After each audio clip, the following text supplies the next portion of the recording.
Okay, new inflation numbers have just landed. Let me break down those numbers for you. On an annualized basis, headline inflation ran at 1.9% in June. That's exactly what economists were expecting. The month-over-month number from May to June was an increase in consumer prices of 0.1%. That also was exactly expected. Where we see a divergence, and there's a lot of attention on this because the Bank of Canada has flagged it, is core inflation. The core median number, there are two versions of core inflation that get released by StatsCan.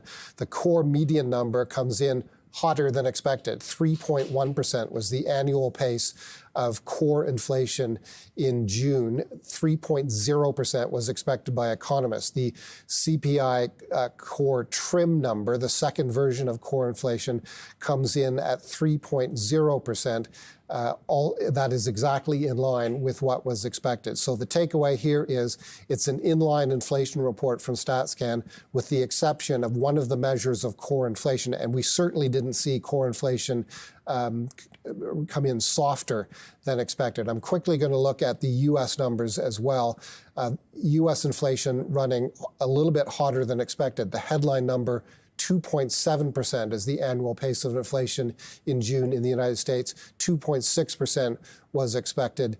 The core number comes in line with expectations at 2.9%. So let's talk about all of this with an expert.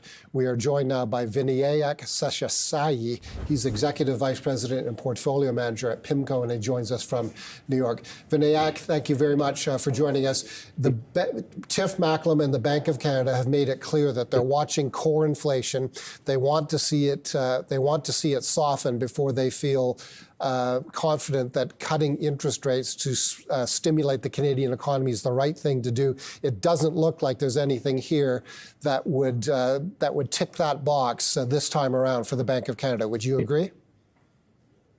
Yeah, I think this number, particularly the core numbers that you reference, are just a little bit higher than what the bank would have been hoping to see, particularly as they go into their July meeting. The Bank of Canada, as you know, is in a little bit of a tight spot here because on the one hand, you've got a weak economy, you've got a labor market that's definitely in slack, but off late, these core inflation numbers have not been cooperating quite as much as they would have liked to see. So I would agree with you. I think on the margin, these numbers probably suggest that the Bank of Canada is likely to hold policy rates in their July meeting. What do you think, what is your call for the Bank of Canada for the remainder of the year? Will it cut, and if so, how many times? So we're still expecting the Bank of Canada to cut a couple of times by the end of the year, but we're more likely to see those cuts in Q4. That is because we do think the current acceleration in core inflation that we're seeing, it's a combination of two things. On the one hand, we had a pretty meaningful depreciation in the Canadian dollar for a sustained period last year and into the beginning of this year. We think we're seeing some of that pass into prices of core goods and services. And because we've seen the Canadian dollar reverse and get stronger more recently, as we get towards the end of the year, we think some of that pressure will subside. The other thing is we do expect to see shelter inflation further catch down. We are seeing a little bit of a divergence in real market shelter inflation, as evidenced by housing prices, rents, versus what we're actually seeing in the CPI. And that tends to be because CPI does lag a little bit. So we are expecting CPI inflation on the shelter side to also decelerate. So we still have a call for the Bank of Canada to ease 2 more times, so down to 225 by the end of the year. But we're more likely talking about cuts in Q4. For the last few months, we've been waiting to see the impact of tariffs show up on CPI. Are you seeing any signs of that yet in Canada or in the U.S. numbers? Well, it was more the U.S. numbers that we were looking at to see signs of the tariffs being passed through. And honestly, I think so far we haven't seen any. A big part of that has been because companies stockpiled quite a bit of inventory ahead of the tariffs. So, the first 6 months were more or less spoken for. And additionally, a lot of companies are really kind of deciding not to pass through the tariffs and rather hold on to market share in the U.S. So we really think with respect to the U.S., we haven't seen any of the tariffs come through in the inflation numbers yet meaningfully. And it could be a multi-month or even a multi-year process for that to fully get embedded in inflation.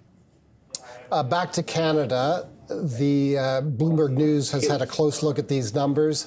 Bloomberg News says the share of components in the CPI basket that are rising by 3% or more rose to just over 39% in June from 37% in May. That's another sign of stubborn price pressures, correct? Yeah, I think that's fair to say. But at the same time, I think we would look what's been happening over the last 3 or 4 years is you've just had an unusual amount of dispersion in inflation. So we wouldn't necessarily just put all of our weight on the share of components that rose by 3% or more, because you have to look at the full distribution. On the other side, there certainly are components that are falling outright in prices. So what we do know is that there's more dispersion in the components of inflation now than there was before, say, COVID, back in the 2010 to 2020 era. But yes, I think it is one of the indicators amongst many that probably plays into a decision to kind of hold interest rates and be vigilant for a while longer from the Bank of Canada's perspective. Okay, let's consider the Fed's perspective now. Before the release of this morning's CPI numbers in the U.S., an economist at Bloomberg News said the stakes surrounding this CPI report are unusually high. It will be one of 3 such prints the Fed will receive ahead of its September meeting, when markets broadly anticipate policymakers will resume cutting rates. What is your take on what we've heard in the United States and how all this looks to the Fed? And I'll just remind people that the annual pace of inflation in the U.S. ran at 2.7%. That was 10 basis points stronger than economists expected. Core inflation ran at 2.9%. That was in line with what economists expected, but it was an increase from May's number. What's your take, Vinayak? Well, when we look at the seasonally adjusted month-on-month numbers, it is still a little bit above target. But you have to remember that the Fed, their starting point in terms of the policy rate is significantly more restrictive than the Bank of Canada. If you recall, the Fed is still at about a 4.25 to 4.5 target rate, which is about 150 to 175 basis points higher than where the Bank of Canada is. So we think maybe the burden of proof for the Fed is a little bit lower than it is for the Bank of Canada at this juncture. So we do think this number broadly is consistent with our baseline call, which is that we also do expect the Fed to ease policy by a couple of times this year. And as you said, more likely than not in Q4, because at that point they will have had enough individual prints to tell them what tariffs are actually doing to inflation. And just to follow on Greg's question of earlier, do you expect tariffs to show up, the effect of tariffs to show up in U.S. inflation numbers later this year? We do. We are expecting these core inflation prints in the U.S. to accelerate as we get towards the close of the year. And remember, look, tariffs are a moving target, really. We're still kind of figuring out what the final level of tariffs will be. There's another level of tariffs that's slated to go on in August. So we do think there's a limit to how much companies can really hold off passing through some of these price increases to consumers. So we do see core CPI in the U.S. actually accelerating to an above 3% level by the end of the year.